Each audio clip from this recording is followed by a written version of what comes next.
नमस्कार मित्रांनो, आज आपलं अपूर्वी स्वागत आहे। आज आपण मस्त गरमागरम आळूचं फतफद बघणार आहोत। पण जर तुम्ही अपूर्वी चॅनल सबस्क्राइब करा आणि व्हिडिओला लाईक करा। तर आपण रेसिपीला सुरुवात करूया। त्यासाठी बघा मी एक आळूचं पान घेतलेलं आहे। ह्याला मधोमध कापायचं, त्याच्या शिरा वगैरे काढायच्या। मी तुम्हाला दाखवते। हे बघा आता हे मधून पान कापलेलं आहे मी, आणि ही जी शीर आहे त्याची ही आपल्याला काढून टाकायची। हे बघा, कारण पान मोठे आहे ना तर ती शीर जाड असते। काय कळस मग कसं होतं ते चांगलं लागत नाही, काढून टाकायचं। आणि आता हे अर्ध पान घ्यायचं, मोठे म्हणून बारीक असलं तर दुमडायचं। आणि परत इथून एक रेष मारायची, परत हे पान इथून असं दुमडायचं, परत इथून एक रेष मारायची, परत एक पान दुमडायचं असं।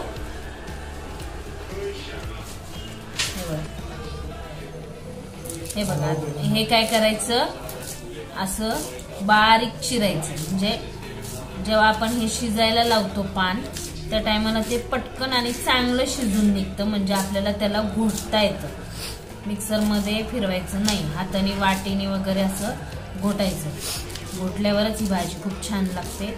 असं बारीक चिरायचं। हे बघा हे असं चिरलंय ना, अजून बारीक चिरायचं, म्हणजे शिजताना खूप छान शिजतं हे। आता हे जे मी बारीक चिरलंय ना हे असंच, ह्याच्यामध्ये अशीच सगळी पानं आता ही चिरून घ्यायची आपल्याला बारीक। आणि तुमच्याकडे जर देठ असेल, आता हे मोठं पान होतं म्हणून देठ जाड आहे म्हणून ते मी घेतलं नाही। तुमच्याकडे बारीक पानं असतील तर त्याची देठ पण घ्यायची आणि ती सुद्धा बारीक चिरून घ्यायची अशीच, आणि मग ती कुकरमध्ये शिजायला लावायची। हे बघा आता मी हे सगळं चिरून घेतलेलं आहे बारीक। आता हे आपल्याला कुकरमध्ये शिजून घ्यायचंय। हे बघा आता हे मी शेंगदाणे घेतलेले आहेत 2-3 चमचे डाळ घेतलेली आहे। आता ही हरभऱ्याची डाळ आहे, ही हरभऱ्याची डाळ आणि शेंगदाणे हे आपल्याला दोन्ही पण ते पानं आहेत चिरलेली आळूची, त्याच्याबरोबरच हे कुकरमध्ये आपल्याला शिजवायचंय। हे बघा आता हे जे मी कुकर घेतलेलं आहे त्याच्यामध्ये मी शेंगदाणे आणि डाळ आपल्याला ही शिजवायची। हे बघा आता ही आळूची पानं आहेत, ही आळूची पानं सुद्धा आपल्याला त्या कुकरमध्ये टाकून हे तिन्ही पण एकत्र व्यवस्थित शिजून घ्यायचंय। हे बघा आता ह्याच्यामध्ये मी डाळ, शेंगदाणे आणि आळूची पानं चिरलेली हे सगळं आपल्याला एकत्र करून गॅसवर शिजवून घ्यायचंय 4-5 शिट्ट्यांमध्ये। हे बघा आता हे मी खोबरं घेतलेलं आहे 3 चमचे आणि लसणाच्या पाकळ्या घेतलेल्या आहेत 7 ते 8। आता आपल्याला ह्याचं काय करायचंय, आबडधोबड वाटण करायचंय। ते वाटण करायचं। आणि मग आता हे हळद घेतलेली मी अर्धा चमचा जिरं घेतलेलं आहे, 1 चमचा धने पावडर घेतलेली आहे आणि 1 चमचा लाल तिखट घेतलेलं आहे। तिखट तुमच्या आवडीने घ्या। आणि हे बेसन पीठ आहे, बेसन पीठ मी 1 चमचा घेतलेलं आहे। आणि हा हिंग आहे चिमूटभर, आणि 2 मोठे कांदे कापून घेतलेले आहेत। आणि हा गूळ आहे, सॉरी चिंच आहे, आणि हा गूळ आहे। आणि चिंच घेतलेली 1 चमचा।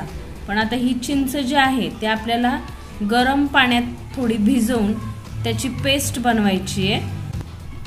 आणि हा गूळ घेतलेला आहे मी 2 चमचे।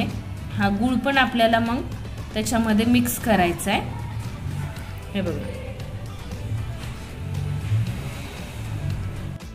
हे बघा आता हे असं आबडधोबड वाटून घेतलेलं आहे मी लसूण आणि खोबरं। हे बघा आता मी 2 चमचे तेल घेतलेलं आहे। आता ह्याच्यामध्ये जिरं टाकायचं आपल्याला। हे बघा आता जिरं चांगलं फुललं। हे बघा आता ह्याच्यामध्ये जिरं फुललं की मग कांदा टाकायचा, कांदा चांगला गुलाबी होऊन द्यायचा। हे बघा आता ही चिंच आहे ना मी थोडीशी गरम पाण्यामध्ये भिजून घेतलेली आहे, म्हणजे ती भिजली की आपल्याला ह्याची पेस्ट बनवायची आहे। हे बघा आता जे खोबऱ्याचं वाटण केलं होतं ना आपण, लसूण आणि खोबरं, ते पण ह्याच्यामध्ये मिक्स करून छान परतून घ्यायचं ते। हे बघा, आता तो हिंग दाखवला होता मी तुम्हाला चिमूटभर, तो हिंग पण ह्याच्यामध्ये मिक्स करायचा. हे बघा, अशी पेस्ट करायची. आता ही पेस्ट आपल्याला काय करायची आहे, त्याच्यामध्ये मिक्स करायची. हे बघा, आता जे सुखे मसाले दाखवले होते ना मी तुम्हाला, ते सगळे मिक्स करायचे ह्याच्यामध्ये. हळद, मिरची पावडर, धने पावडर, आणि हे पण छान परतून घ्यायचे. हे बघा, आता हे जे मी 2 चमचे बेसन सांगितलं होतं तुम्हाला, ते बेसन पण मी भाजून घेतलेलं आहे. हे बेसन हे पण आपल्याला त्या मसाल्यामध्ये छान मिक्स करून घ्यायचंय. हे बघा, आता ही डाळ आणि शेंगदाणे वगैरे छान शिजून निघलेले आहेत ह्याच्यामध्ये. हे बघा, हरभऱ्याची डाळ पण छान शिजलेली आहे, आणि आपण जी पानं घेतली होती ती पण छान शिजलेली आहेत, चिरून घेतलेली. हे बघा, आता ही एका ताटात काढायची आणि छान वाटीने आहे ना व्यवस्थित अशी घोटून घ्यायची. हे बघा, अशी घोटायची ती, म्हणजे ती बरोबर मऊ होती. मिक्सरला फिरवलं नाही तरी छान लागतं हे असंच. मिक्सरला फिरवायची गरज लागत नाही. हे बघा, आता हे मी ते घोटलेलं आहे ना, ते सगळं ह्याच्यात मिक्स करायचं आपल्याला, ते जे मसाला होता त्याच्यात. हे बघा, आता हे छान एक उकळी येऊन द्यायची. मग बारीक गॅसवर आहे ना 10-15 मिनिटं असंच छान उकळून द्यायचं. एकदम छान दिसतं हे, खायला पण खूप छान लागतं.